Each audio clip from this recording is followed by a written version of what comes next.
Hey, what's up? Jigxor here. Want to find out what your customers or community members think about your business or other topics?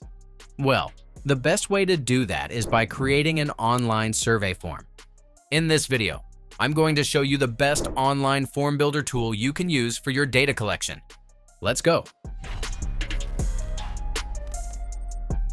If you need a data collection tool that works well offline and is great for collecting data in the field, I recommend a particular form builder that I think you'll like as well. It's a great alternative to Google Forms too. What makes it better is that it offers advanced logic options, forms that can include media like pictures, videos, and signatures. Also, you can collect data without internet and then sync it later. Plus, people who fill out your forms don't need a Google account to access them, making it ideal for surveys or any type of data collection form. If you're interested and think this might be exactly what you need, you can click on my link below to check out this tool. You can enjoy free all access to all its features for the first few days after you sign up. Once you've registered and logged in, the first step is to set up your workspace. There's a default one you can use, but if you plan on creating many forms and want to keep them organized, you can create more workspaces on your dashboard. From the workspace you choose, click Create Form to start building the structure of your form. If you already have a form layout from another website, you can import it using its URL. Or you can start from scratch and give your new form a name. Alright, let's start writing the questions for your form. For each question, think about the best type of answer field to use. Consider whether you need a short text answer, a longer paragraph, a single choice from a few options, a drop-down list, or even a file upload. This tool has a wide variety of field types available, so pick the one that best fits the kind of information you need to collect.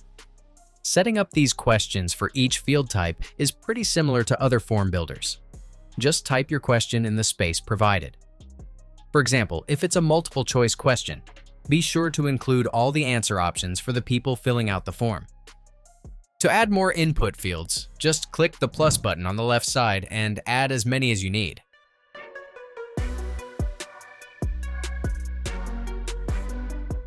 Each field type also has extra settings you can adjust on the right side, like making a question mandatory, setting an other option for additional responses, adjusting the alignment, and more. At this point, how you set things up really depends on how you want to customize your form and the exact information you're trying to collect.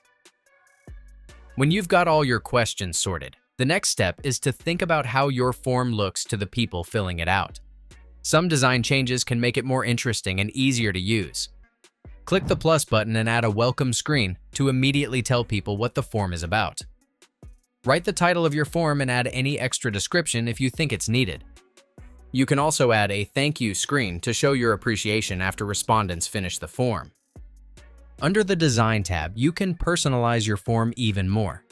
Create your own theme from scratch by choosing your preferred font size, colors, alignment, or pick one from the gallery.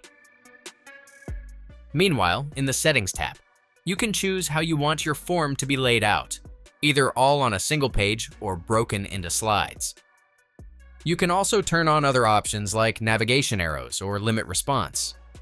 These settings are pretty straightforward, so feel free to turn them on or off to see what feels right for your project. If you think that's all this tool offers, you'll be surprised to learn that it can do much more than just basic form building. From the menu at the top center, go to the Logic tab to set up different logical conditions for your form. With Display Logic, you can control when a question is shown or hidden based on certain answers. The Calculator feature can do real-time calculations using numbers or selected answers. While the Variables menu enables dynamic forms and complex logic by storing and reusing information, including results from logic or calculations. Each time someone fills out your form, you can easily monitor their responses in the Results tab. But the best part? You can connect your Google Sheet so that the answers automatically go into the spreadsheet, making data collection even easier. To do this, go to the Connect tab. Link your Google account by signing in, and grant the necessary permissions.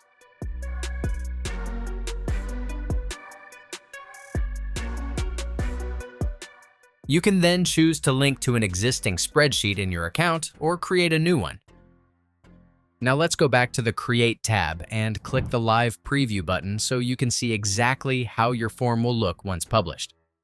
This also lets you double-check the structure and make any changes if you need to. You can preview the form in either mobile or desktop view.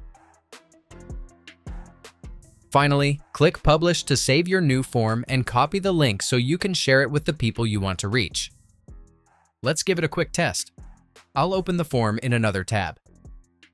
As you can see, you don't need to sign in before you can enter your information. I'll fill in the required details and submit the form.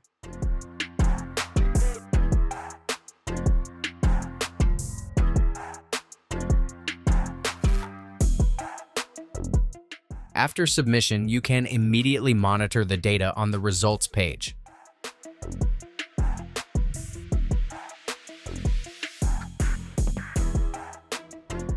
Or go to the linked spreadsheet where your new data should be automatically updated. That's it. If I could help you, feel free to give this video a thumbs up and don't forget to subscribe. If you have any questions about the video or want me to create a tutorial about another topic, leave a comment below. See you next time. Bye.